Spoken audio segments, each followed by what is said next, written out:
Alright, et de retour sur les ondes de Radio Mojo 94.00. Vous êtes bien sur nos ondes et vous êtes tranquillement ce vendredi après-midi avec nous. Et dans le studio, je ne suis pas tout seul. Je suis avec le Comment Collectif. Salut les gars. Bonjour. Salut. Alors je vous laisse vous présenter chacun. Du coup voilà, moi je m'appelle Anton Chassard et à ma droite il y a Jérôme Villain.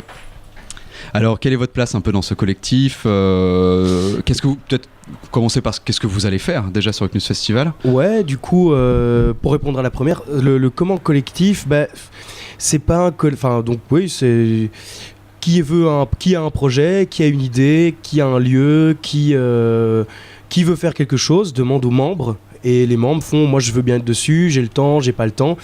Et du coup les autres le suivent et donc en fait la position de metteur en scène ou de meneur de projet bouge tout le temps en fait. On a un groupe de potes en fait, on habitait tous ensemble il y a 5 ans et il y avait des cinéastes, des graveurs, des dessinateurs et des comédiens et en fait une fois qu'on a tous un peu fini nos études on a décidé de monter un collectif et donc on est 9 avec des musiciens. Et donc on fait des projets comme ça un petit peu variés, du théâtre, du cinéma, de la musique, des concerts. Et des styles complètement différents. Notre premier projet c'était une grosse comédie. Le deuxième c'est complètement expérimental, une pièce dans le noir avec juste des bruitages extérieurs, avec de la récup, etc.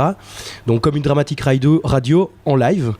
Et du coup le projet qui par contre se fait au CNUS ici est encore un autre style parce que là c'est vraiment du théâtre d'horreur. En tout cas on essaye que ce soit du théâtre d'horreur.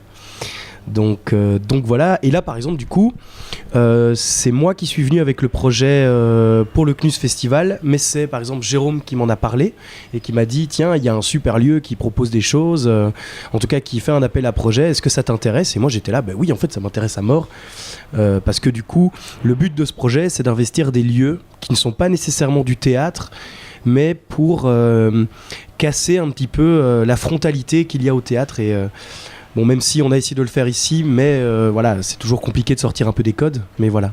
Ok, excellent. Du coup, à chaque fois, vous changez un peu les rôles. Là, vous êtes tous les deux metteurs en scène sur ce projet ou pas ? Comment ça se passe ? Là, c'est Anton qui met en scène. Ok. Et parce qu'il a une très grande connaissance de l'auteur Lovecraft. Et donc, vraiment de toutes ses nouvelles et tout. Donc, lui, il en a adapté une pour la scène, on va dire, vu que c'est... Oui, parce que pour revenir dessus, c'est vrai que donc, votre pièce, c'est Herbert West, c'est ça ? C'est ça, Herbert West, réanimateur. Réanimateur. Et donc, c'est un texte de Lovecraft à la base. C'est ça. En fait, ce qu'il faut savoir chez Lovecraft, c'est qu'il a 3 parties en fait marquantes dans ses œuvres. C'est qu'en fait il a toute une partie qui tourne autour du rêve, donc avec là-dedans des nouvelles qui sont indépendantes et d'autres nouvelles qui tournent autour d'un lieu qui s'appelle Kadat, l'inconnu, où en fait si vous êtes un rêveur assez fort, assez puissant, qui a une connaissance très très forte des choses, vous allez pouvoir explorer cette ville et il y a différents protagonistes qui vont se rencontrer et il y a des histoires, etc. Il a à côté de ça, il a aussi donc du coup tout un pan qui sont des nouvelles qui sont des science-fiction, des horreurs. C'est ça, c'est des textes d'horreur scientifiquement probables où là-dedans toutes les nouvelles sont indépendantes l'une de l'autre. Et après, il y a sa 3e partie pour laquelle il est le plus connu, c'est tout l'univers qu'il a développé autour de Cthulhu, Nyarlathotep, etc., qui sont des grands anciens, des dieux, enfin en tout cas l'homme les prend pour des dieux qui, quand ils vont se réveiller, vont amener l'apocalypse sur la Terre. Mais alors en fait, ce qui est intéressant, c'est qu'en fait ces grands anciens, ils n'en veulent pas nécessairement aux hommes, en fait ils s'en foutent. Parce que Lovecraft il considérait que l'homme en fait n'était pas nécessairement quelqu'un de... Enfin l'homme n'est pas utile, qu'on se met beaucoup trop en avant et qu'on court à notre propre perte à force de toujours chercher plus loin des connaissances et aller chercher des réponses là où en fait peut-être qu'il ne faut pas avoir de réponse. Et voilà quoi, donc... Et qui est Lovecraft, Anton ? Et Lovecraft c'est un auteur du coup qui est né à Providence, en Nouvelle-Angleterre et si je ne dis pas de bêtises, Nouvelle-Angleterre. Donc il est né au 19e siècle, il est mort en 1937 et c'est un gars qui a été connu vraiment après sa mort. Donc en fait c'est dans les années 60-70 qu'il a commencé à se faire connaître. par un gars qui était originaire de Providence, qui est venu en France, parce que la France a vraiment participé à faire connaître l'auteur. Et il est venu, il a vu que ce mec qui venait de Providence était super connu en France, et il s'est dit, en fait, je vais le ramener, quoi. Et donc du coup, c'était un personnage qui était très énigmatique. Lovecraft, on l'a beaucoup dépeint comme un gars qui était, tu sais, qui se sentait pas bien avec le monde, qui s'enfermait dans sa chambre et qui faisait que écrire. Alors qu'en fait, c'est pas du tout ça. Le mec qui était assez sociable, etc. Les gens aiment bien mettre dans des cases des auteurs qui sont un peu barrés en disant ces gars souffraient, mais en fait, ça c'est l'imaginaire. Le gars il mangeait des glaces, quoi. Tu vois, je veux dire, il était pas, il allait bien, quoi. Et c'est intéressant, tu as l'air de vraiment être assez fasciné par cet auteur, en tout cas passionné. Comment s'est passée ta propre rencontre avec cet auteur ? C'était il y a 2 ans, je me souviens vraiment, je devais aller prendre le train pour rentrer à Louvain-la-Neuve et là je suis passé en fait dans une librairie pour acheter des cigarettes et je vois après La couleur tombée du ciel de H.P. Lovecraft et je me dis tiens, j'en ai entendu parler, écoute, je vais le prendre et je vais le lire, quoi. Et donc je le lis. Et en fait, après avoir lu celui-là, j'en ai bouffé 35-40 autres nouvelles dans la foulée. J'ai pas su m'arrêter, j'étais là, putain, c'est incroyable ce truc, c'est génial, quoi. Tu les as tous bouffés, quoi, en gros. Ouais, après j'ai pas encore tout lu parce que c'est un auteur qui est hyper prolifique, hein, tu vois, il a écrit des centaines de nouvelles, il aimait beaucoup écrire des lettres, il a écrit plus de 100 000 lettres. Donc c'est comme ça qu'on a pu le connaître, c'est un mec qui il écrivait tout le temps, quoi. Mais donc ouais, ça a été je tombais amoureux, quoi. Et du coup, pour revenir un peu à ce projet que vous montez ensemble, donc c'est une des nouvelles de Lovecraft. Est-ce que vous pouvez peut-être nous parler rapidement d'un synopsis ou vous voulez pas trop en dire, je sais pas. Alors si, en fait, donc du coup, cette nouvelle, elle fait vraiment partie, donc comme je l'ai dit tout à l'heure, des nouvelles qui sont indépendantes et qui font vraiment partie des nouvelles scientifiquement probables. Et donc là-dedans, Herbert West, en fait, on suit donc ce personnage, West, qui est un étudiant en médecine, qui considère que l'âme n'existe pas et que la mort est un processus mécanique dont il est possible de revenir. Et du coup, il va s'entêter avec son assistant, qui est joué par Jérôme, ici, donc qui est le narrateur principal, à réanimer des morts. Et ça va mal tourner. Excellent.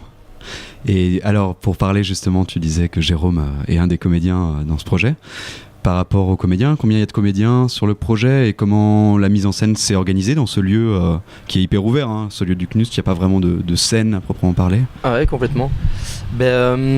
En gros, ici ce texte, ça marche un peu comme sur les nouvelles de Sherlock Holmes. Ça, c'est Watson qui raconte et de temps en temps, tu as Sherlock qui arrive. Et donc, comme dit Anton, moi je suis narrateur, donc je prends la parole et en fait on va remonter dans mon souvenir. Et donc, il y a un autre comédien qui est Sean Van Lee qui lui joue Herbert West. Et ensuite, il y a une danseuse aussi, Charlotte Allen, qui vient aussi ponctuellement, quand on arrive dans un souvenir, refaire vivre la scène de manière dansée. Et il y a aussi Nicolas Marbehan, Léo Knopfler, qui viennent faire, et Théophile Roux, qui eux viennent parfois faire des apparitions à certains endroits et eux, on va dire, c'est pas vraiment la figuration, mais ils font vivre le lieu, en fait, dans le hors-champ. C'est ça. Et donc, en tout, sur scène, on veut dire qu'on est 2 principaux, mais on est 5 en tout, quoi, à faire vivre le tout.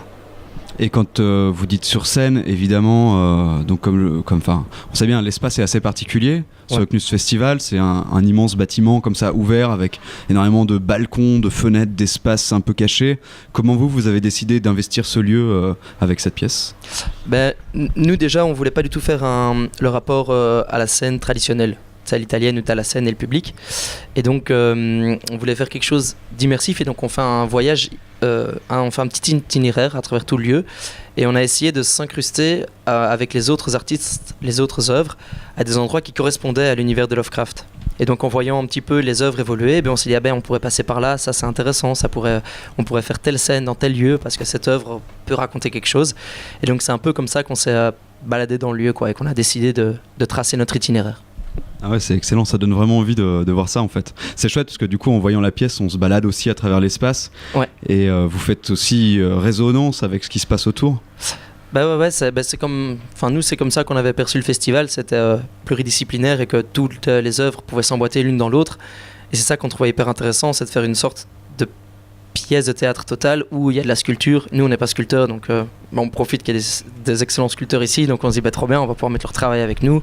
Il y a de la danse, il y a de la musique, et donc c'est ça.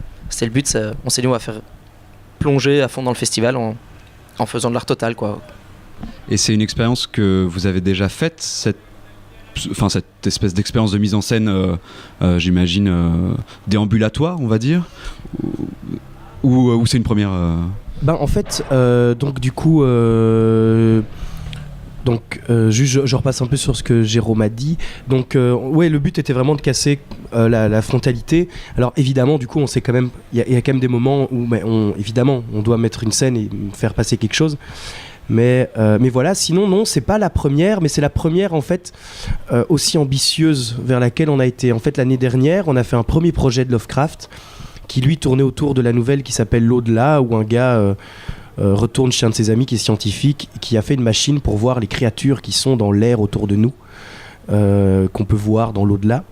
Et là, en fait, la mise en scène commençait dans la rue, près de chez nous. Quelqu'un venait avec la bouche comme si elle avait brûlé. Et il les amenait, en fait, dans l'appartement du gars, en fait, où il y avait un couloir. Des potes à nous. Ouais, un pote à nous. Et on rentrait, on avait bougé tout son appart, on avait tout mis sur le côté. On avait mis des feuilles sur tous les murs, des néons et tout. Et donc, c'était la première expérience. Et du coup, c'est ce qui nous a permis d'être assez confiants dans le fait qu'on allait venir ici et qu'on allait faire avec le lieu, parce que c'était ça le défi, c'était vraiment de se dire bon, on a 10 jours, on a un texte qui dure 1 heure, et il faut qu'on y arrive. Donc évidemment c'est encore une étape de travail, mais je pense qu'on est assez content déjà parce que l'entente avec les collectifs s'est super bien passée. Je pense par exemple à Zacharia qui est au-dessus, qui fait des installations de peinture, un peu de sculpture, etc. Où en fait ça s'intègre énormément dans le spectacle que Jérôme éclaire, etc. Il y a Laureline qui a fait sa sculpture à côté, son installation avec ses bas où il y a du plâtre. Ça donne un côté étrange comme ça. Donc ouais, non, c'est assez intéressant. Je trouve que tout le monde a mis un peu à cohabiter. Et ça c'est cool. Ouais, non, c'est génial pour vous et comme je pense pour les autres projets en fait. C'est hyper nourrissant d'avoir ce rapport-là et c'est la manière dont vous investissez les espaces. Ça a l'air vraiment assez prenant et ça permet, je pense, de redécouvrir aussi les œuvres avec un autre regard. À fond. Donc c'est une belle résonance. Quand est-ce qu'on va pouvoir voir du coup vos créations ? Eh ben alors nous on joue demain, donc le samedi 11 à 22h. Et après, le spectacle est repris en septembre. Au Raviversaire. Donc ça, c'est un autre événement de potes en fait qui font un concept, 24 heures de théâtre non-stop. Le lieu est ouvert pendant 24 heures et du coup, ils ont cherché des gens pour le remplir, et un peu dans le même style que le CNUS, c'est-à-dire qu'il n'y a pas que du théâtre, il y a aussi, je pense, des installations, des concerts, etc. Donc là, là aussi, ils se sont mis un bon défi. 24 non-stop et du coup voilà quoi, c'est assez intéressant de voir de participer à des événements comme le CNUS où les gars ils ont vu un entrepôt, ils se sont dit ce serait bien qu'on le prenne, et ils se sont pas dit on va le prendre 2 jours, non on va le prendre 6 semaines quoi. Là tu fais 6 semaines, 6 semaines, tu fais ok d'accord. Et du coup, comment est-ce qu'on peut suivre un peu le Comment Collectif si on veut trouver des infos sur vous, trouver les dates, tout ça? Alors, on n'est pas très bon en com. On a quelqu'un sur le coup. Hein. Et pour l'instant, on est à nos balbutiements de collectif. Pour être tout à fait sincère, on n'est pas encore un ASBL ni rien. Pour l'instant, c'est un groupe d'amis. Mais l'esprit y est. Hein. Ah oui, très clairement. À fond. Mais donc, à mon avis, on va commencer par les classiques. On va déjà créer une page Facebook parce que là, les projets commencent à s'enchaîner. Et donc, on va créer une page Facebook Comment Collectif. Pour l'instant, c'est pas encore en place, mais ça va arriver bientôt. Ouais, c'est ça. Normalement, on va essayer de mettre ça en place pour la fin du mois de mai, vu qu'il y a plusieurs projets qui vont s'enchaîner. On a la pièce dans le noir dont on t'a parlé. Il y a un festival de son qui a lieu aussi en septembre. Et on va la jouer là-dedans aussi. Et donc, il y aura commencer par une page Facebook, puis on va essayer de mettre un site Mais ça, bon, Oui, il faut un peu de temps voilà, c'est ça. pour tout ça. Mais Ok, par Facebook au début, quoi. Ouais, c'est toujours une bonne plateforme. En tout cas, pour les gens qui, j'imagine, veulent vous chercher, à mon avis, ça sera le plus simple au départ, avant d'avoir un site et tout ça. Ouais, très clairement. Et du coup, vous nous avez amené un petit texte. Vous vouliez lire un petit texte. Je vous laisse peut-être le Ouais. présenter, puis si vous, voilà, si du vous êtes coup, prêts. Bah ouais, du coup, il est super court, évidemment, parce que ce qui est... En fait, Lovecraft, c'est aussi une langue. C'est ça qui est intéressant, c'est que c'est aussi une manière de dire les choses. Et en fait, le truc, c'est qu'on a pris vraiment le début du texte, qui est l'introduction, parce qu'en fait, on s'est rendu compte en cherchant l'extrait que si on prenait un autre passage, en fait, c'est super dur de se dire où est-ce qu'on s'arrête. Parce que il est vraiment dans des longues phrases. C'est vraiment un champ lexical qui tourne autour de la mort, de l'horreur, de l'indicible, de l'incompréhensible, de la folie, etc. Du coup, c'est pour ça qu'on a préféré pour pas trop spoiler non plus, et en plus lancer un peu le style, quoi. Donc, Jérôme. Donc ça, c'est, on va lire l'introduction. Ça, c'est vraiment quand on capte le public au tout début, quoi. De Herbert West, qui fut mon ami à l'université, je ne peux en parler sans une irrépressible terreur. Il était un jeune homme mince, aux traits délicats, portant lunettes, aux yeux noirs profonds et à la voix douce. J'étais son plus proche compagnon, et ses expériences à l'université me fascinaient. Aujourd'hui, il est mort. Ma frayeur n'en est que plus grande, car les souvenirs ont toujours quelque chose de plus inquiétant que la réalité. Le premier incident qui survint pendant notre amitié fut le plus grand choc que je ne ressentis jamais. Et ce soir, je vais vous le raconter. Oh. Voilà. Trop cool, trop bien. Ça donne super envie. Bah, C'est chouette. Bah ouais, carrément. Bah c'est dommage après que vous restiez pas plus longtemps. On aurait pu aussi s'amuser avec la radio pour créer des moments un peu théâtraux autour du texte. Ouais, c'est vrai. Mais si jamais ça se représente, ça serait avec plaisir. À fond, bah, pour nous aussi. Partagé. Il y a c'est Théophile, c'est ça, Ouais, Ouais. qui me parlait de votre pièce dans le noir justement, et qui me disait que ça pourrait être aussi une solution de faire une adaptation radiophonique de cette pièce. complètement. Et donc voilà, c'est des idées si jamais par la suite ça vous travaille. Ouais, mais parce que Théo, il fait aussi. C'est ça qui est intéressant, c'est que il est aussi sur Radio Campus, je sais pas, donc la radio de l'ULB là, où en fait il a un concept qui s'appelle les épisodes de Grouchov et Malkovich.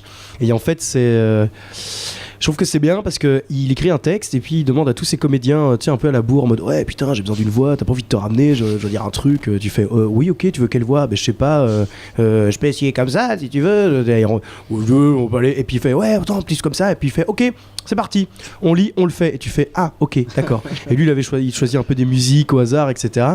Mais du coup il a déjà ce concept de vouloir justement en faire une pièce radiophonique live, ce que je trouve super, et du coup ce serait vraiment à faire quoi. Ouais, carrément. Ben, en tout cas, merci beaucoup d'être venu et d'avoir pris le temps de nous parler un peu de votre projet. Ben, merci à toi de nous avoir Merci à accueillis. toi, ouais. Antoine et Jérôme, bah, on va se croiser et puis j'invite tout le monde à venir du coup samedi à 22h pour voir votre spectacle. Tout à Trop fait. cool. Trop bien, merci à vous. Bon, on va continuer sur Radio Mojo avec un peu avec That's Funk 2, cette fameuse compile qui est pas du tout du funk d'ailleurs, une espèce de techno des années 80. Mais bon, merci pour les titres, tout ça. Allez, 94.00 Radio Mojo et à très vite sur nos ondes. Ciao.